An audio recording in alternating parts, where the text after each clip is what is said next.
SeaFrance, une nébuleuse, l'une des entreprises les plus opaques à laquelle la presse ou la justice ait pu s'intéresser.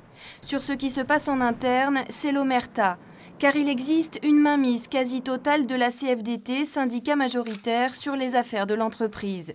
Ce serait l'une des raisons majeures de la banqueroute, c'est la Cour des comptes elle-même qui le dit dans son rapport. Un monopole détenu par la CFDT, des avantages exorbitants octroyés à ses délégués, la promotion de personnel ne correspondant pas aux qualifications. Résultat, en 8 ans, plus 35% d'embauches sans nécessité de service, 30 millions d'euros de charges supplémentaires, des grèves à tout bout de champ, 2 millions d'euros de pertes par jour d'inactivité.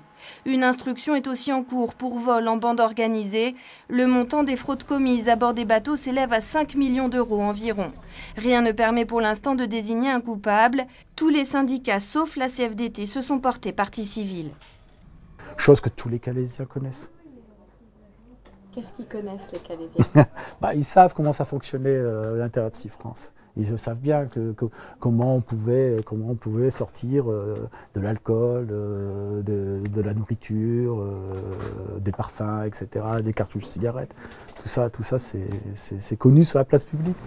Évidemment, difficile de trouver des témoignages. Même les anciens salariés licenciés depuis ne veulent pas parler par peur des sanctions. Ce sont des bons gaillards, et impressionnants, et puis qui savent jouer la comédie, intimider. Je pense qu'il y a une partie des gens qui ont peur. Il y a eu des représailles déjà? Il y a eu quelques représailles, des pneus crevés, des choses comme ça dont j'ai entendu parler.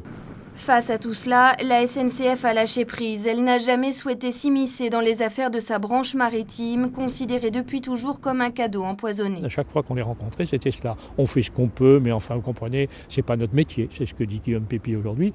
Mais on se reporte 35 ans en arrière. Ce prédécesseur disait la même chose. Pourtant, le filon est porteur. Chaque année, plus de 10 millions de passagers traversent la Manche pour rallier la France à l'Angleterre.